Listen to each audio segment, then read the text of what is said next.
Republican lawmakers are outraged over a National Guard airman participating in an ad promoting TikTok. My name is John Lynch. I'm a member of the National Guard, and I use my TikTok channel to spread helpful and useful information to benefit military members and their families. TikTok allows for me to reach the military community. I'm not here to make millions of views or be famous, but I keep making the videos because I know it can help people. Just to be clear, Republicans want TikTok banned because it's hurting them in elections, and also because they're beholden to their corporate donors like Meta. The ad is part of a campaign to stop the government from banning the Chinese app by trying to show how users benefit from it. That guardsman tells Fox News the commercial was, quote, signed off by the DOD. The National Guard had input on the script and got to see drafts of the commercial. However, an official is also telling Fox News it does not mean the National Guard endorses TikTok. Lynch defending his role, saying this video gives no political statements on either side and merely focuses on how I use the app to reach military members. I also will say that I have no statements or thoughts to be made about the situation of TikTok. I just want you to pay close attention to Kayleigh McEnany's reaction in this ad. I found it so curious. The DOD spokesperson or individual said, look, we signed off on this. Well, why did you sign off on it? And they said, we're not endorsing TikTok. That looked like an endorsement, to your point. It is an endorsement. Then the Air National Guardsman saying, I'm not making a political statement, but he says in the ad, if my platform was taken away, it would be devastating. So presumably, you're against legislation taking TikTok away, which is by definition a political stance. It's curious to me. It reminds me of Joe Biden saying, let's ban TikTok off of executive branch devices. Oh, wait, but I still need my army of influencers to win in 2024. So you guys can come to the White House days before the midterms. Like, that's hypocrisy, blatant. Kayleigh McEnany proclaiming her outrage at the Democrats' hypocrisy on Fox News is hilarious when you remember that a few years ago, she was being grilled on Fox News for being a hypocrite about mail-in voting. Kayleigh, on the substance of the president's tweets that are in question about mail-in voting, the Tampa Bay Times is reporting that you've cast your ballots, I believe, 11 times by mail-in voting. So why is it okay for you to do it? I understand you're traveling, you're in a different city, but how can we be assured that your votes were counted accurately, but when other people do it, it's fraud? She then goes on to give a long-winded answer with lots of disinformation baked into it, never answering the real question.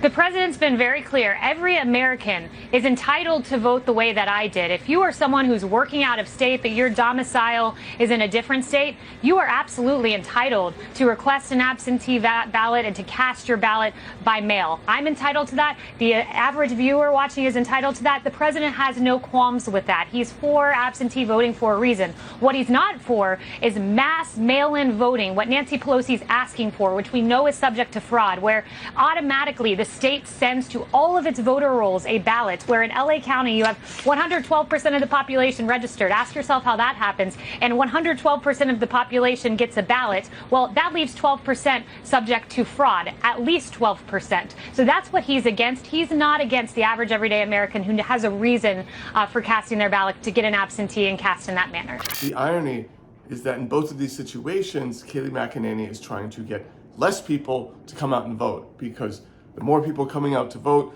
means the worse Republicans will do. Yeah. And TikTok is great at spreading the word around, especially to Gen Z. TikTok is crucial to spreading information through Gen Z. And the more Gen Z shows up, the more Republicans get decimated.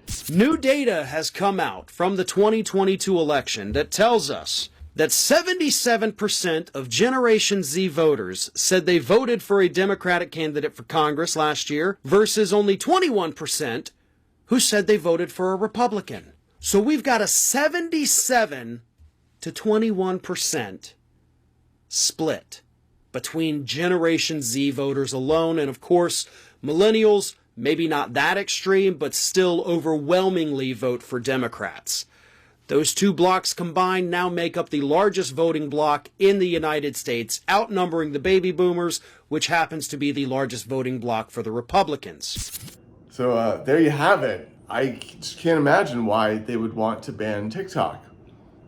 Also, the Restrict Act, if you look up the Restrict Act, it's a terrible bill that they're trying to push in with the ban of TikTok. Yeah, it's awful, objectively awful. And on a side note, every time I have interviewed MAGAs at rallies about mail-in ballots, they're all like, oh, that's terrible, mail-in ballots, no. And I'm like, well, what about veterans? They're all like, oh, of course, veterans. I mean, but only for veterans, that's it. But in the same sentence, they will say that they want the election decided on the same day. We don't want to wait a week or 2 weeks for all these mail-in ballots to come in. But what about veterans? Oh, the veterans, of course. But you said that, and it goes back and forth like this all the time, every time. It's not even a big gotcha because they'll stand by that statement even when you present them with the fact that it's very contradictory.